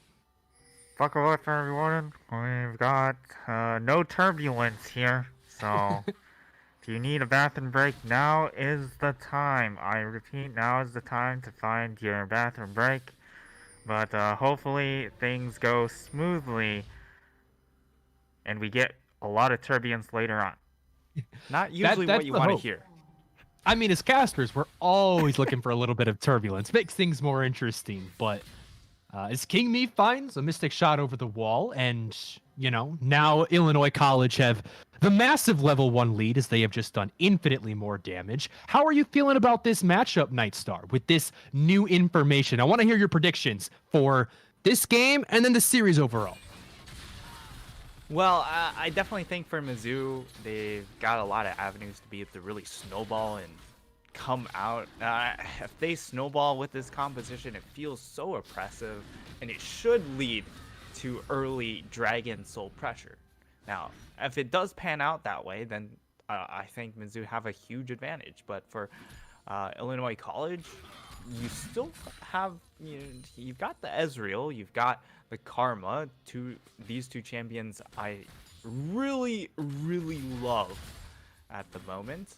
And I think as the game goes on, if Darius and Elise don't get far enough ahead, Iowa College can take the game towards the later portions. But definitely favoring and taking Mizzou for game 1. All right. I am going to, just purely for the fact that I really want to see somebody take at least a single game off Grandview. I don't want them to get the perfect season just because that's boring. I'm going to say I want Illinois College to win this one 2-0. I do think that they're the better team, and I think Mizzou have the ability to take a game off them. Absolutely. But I'm hoping that Illinois College have improved enough coming into playoffs and have incorporated Prankuru and King Me into their lineup well enough that they can close this out in a clean 2-0. Because anything else, I'm not very confident in a match against Grandview. If you can't even beat Mizzou 2-0, I often look at Mizzou as kind of the gatekeeper team in the Midwest Esports Conference. They've never been at the bottom, but they've never been at the top. So if you can beat them, hey, you're a pretty good team. But if you can't, you might need a little bit more practice. So, Oh, that's a rough assessment. well, just that they're kind of at the middle of the pack. If you're above them, you're probably top tier. If you're below them, you're probably lower tier. I don't necessarily think that's a bad thing. We always need to have Jimmy teams Tap. that can just take games off, as this Scuttle Be a flash. is the reason for the fights. And yeah, they're going to force the flash there out of Ghost Toasties. That's got to feel really good there for IC. Definitely feels really, really good here, as looks like Flippy, he's ready. He's ready to flip. Yeah, he's waiting around, looking for his chance. He's cleared out his entire top side, and oh no. Here it is. Prankuru goes for the ward, and Flippy the Coin's able to catch him out. The flash away, but he gets pulled back by Darius. Still has the shield, so nothing crazy is going to happen. Ends up just being a trade of summoners, though. Ghost for flash. Goes for flash. However, because of how much HP he did lose in that exchange, he does have to be a little bit weary about a dive. Doesn't look like that they will commit to it, so unfortunately not going to be able to try and get a kill out of that and force the teleport. However, on this bot side, I actually really like... Oh, is this the turn? No, but boy, was that a bit of a... Takes a chunk there, but it is set. He's got the Doran shield regen as well as just the crazy passive regen that Set has, so he'll be fine. An Arrogant will reset here. Meanwhile, because Flippy the Coin showed his face in the top lane, IC is going to take this time to start up the dragon. Flippy is on his Krugs, and Vescryos will give them information that there's members in the area, but there will not be any congestion. First dragon going over rather early at just 5 minutes and 20 seconds to Illinois College. Yeah, right off of spawn, and I think that is a massive, massive pickup for Illinois College because of the fact that now Mizzou, they don't have that third dragon pressure onto you. And in fact, like by the time it does come to that third dragon for Mizzou, it's at least at the 20-minute mark, and by then you're going to be able to accrue some of those itemizations. Hopefully your set's going to be strong enough to not just get bullied around in that top side, and then you're really able to take advantage of the fact that Elise is starting to slow down by that point in the game. Yeah, and let's take a trip down the other way, right? Let's say IC can get to those 3 dragons early on. This team needs some time to scale up. You've got an Enigma, you've got a Kaisa that need a lot of gold. Yeah, we'll see. Oh, Arrogant does gets pulled back, and it's a 3-man squad. He's probably not going anywhere. He has flash, but not much he can do. He is going to use it, but he'll fall anyway. First blood picked up by Prankuru, exactly where Illinois College wants it. Yeah, and that's actually devastating. The fact that they lose first blood and goes into that top lane matchup, and also just the fact that Cold Cottage, he gets a roam for free, absolutely for free, and it's just perfectly done by the side of Illinois College. Yeah, and this is the adaptation that I think bringing in a player like Kingme has allowed IC to make. Where, as in previous iterations of this team, there is no way that you would catch Timmy Tam anywhere except top lane all game long. But because Flippy the Coin knows that IC is a Prankuru focused team, he obviously goes up there to try to cover for his jungler. Well, now Timmy Tam has the option to go bot lane and try to put some more resources into Kingme and shut down the winning lane that Mizzou had. So I really love that there's finally another lane that Illinois College is comfortable playing through, even if they're putting Kingme on safer picks like the Ezreal. Yeah, and it really empowers Cold Cottage to try and make plays here. As well, they have Flippy here, and Plushy's looking for something, but Kingme very smartly is not pushing. He's keeping this wave frozen just outside of his turret, and that means that Flippy the Coin is just going to be wasting time. He has to reset here and just lose that last 30 seconds that he spent. Yeah, we've got a little bit of a radio cast to try and catch things up, but I mean, live on our screen, you're not going to be able to quite see it, as now we're going to see what audio was predicting for us.